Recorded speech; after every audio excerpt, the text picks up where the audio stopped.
This little garden's just not growing as quickly as its counterparts that were planted out in my big cutting garden at the very same time. Whether you dream of being a flower farmer or you just want to grow flowers for your kitchen table, I'm Lisa Mason Ziegler, and I grew cut flowers commercially for nearly 25 years. Now, as an author and online course instructor, I hope to inspire the next generation of growers. I'm glad you're here. Let's jump in. Trouble in paradise, friends. So we're here at my little cutting garden that we planted in front of this building, which is something I don't normally do, plant a cutting garden up against a structure for several different reasons. And I think I'm suffering from some of those reasons. So my first sign of issue was this little garden's just not growing as quickly as its counterparts that were planted out in my big cutting garden at the very same time. They're in full blasting sun.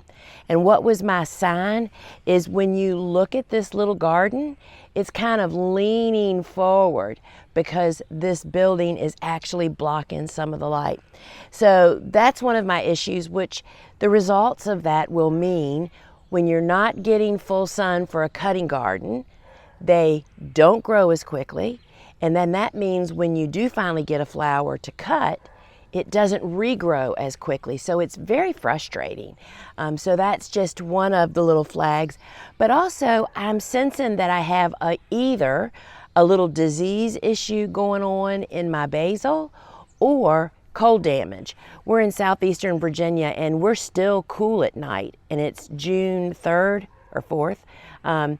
Normally we're already hot and humid, and so earlier on in May we actually had some low temperatures at night that in fact basil can be damaged at 45 to 50 degrees, and I'm not certain if it's cold damage, disease starting up, but I'm just basically going to cut it back like it's a cutting garden and see what regrows. So the garden is coming along, but I'm seeing the error of my ways. So let's take a look.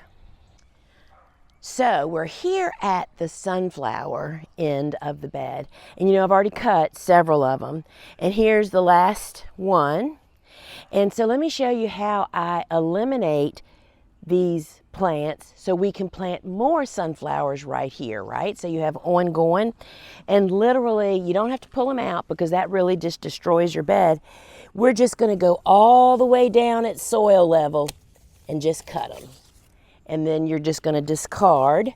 And what this does is it clears the way to make room for more sunflowers. Now, you don't have to wait until you cut the sunflowers to actually replant.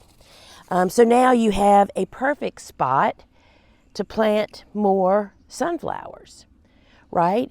You can actually plant once every couple of weeks. You can time it, so you'll have to experiment. So this is our Oklahoma zinnia. Don't you just love these small little zinnias? And let's see, where do I make the cut? Look at all these side shoots. You're going to go beyond those all the way down to about 6 inches above soil level. And there's our stem.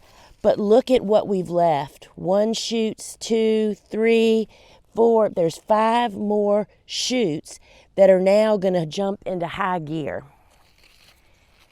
And how do I strip this? I remove all the vegetation. Seldom, if ever, would this contribute to a bouquet, but yet it definitely sucks the life out of the stem. So there is a stem of Oklahoma. Let's cut another Oklahoma. And once again, I'm going all the way down here to the bottom and cutting right above some of the side shoots.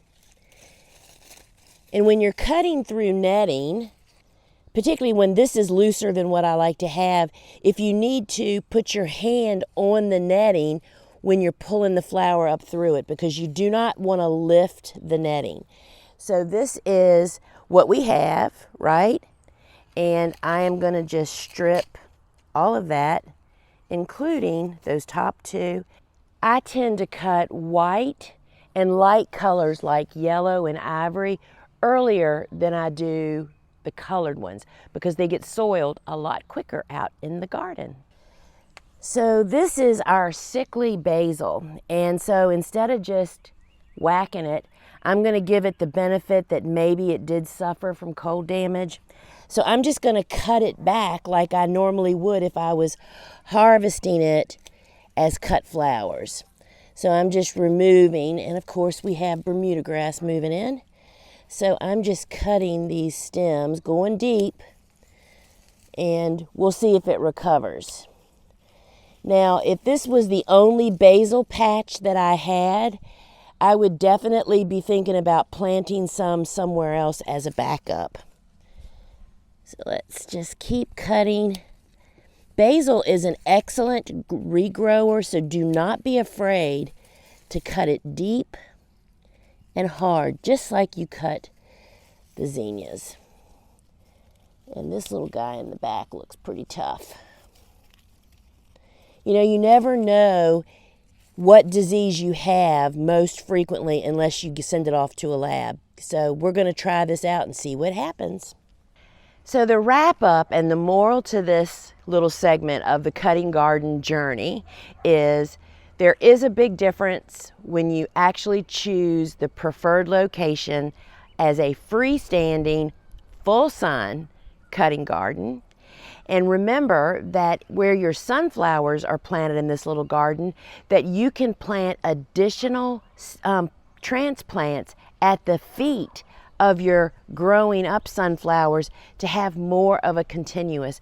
Cutting those sunflower stalks at the soil level once you harvest them leaves the roots in the ground, which is just full of really great stuff. And don't be so quick to rip a plant out, perhaps, unless you know that it truly is diseased. And friends, more stuff will grow. Just don't fret over it. And because I know my first inclination was, oh my goodness, my demonstration garden has maybe, you know, whether it's basil mildew or whatever going on.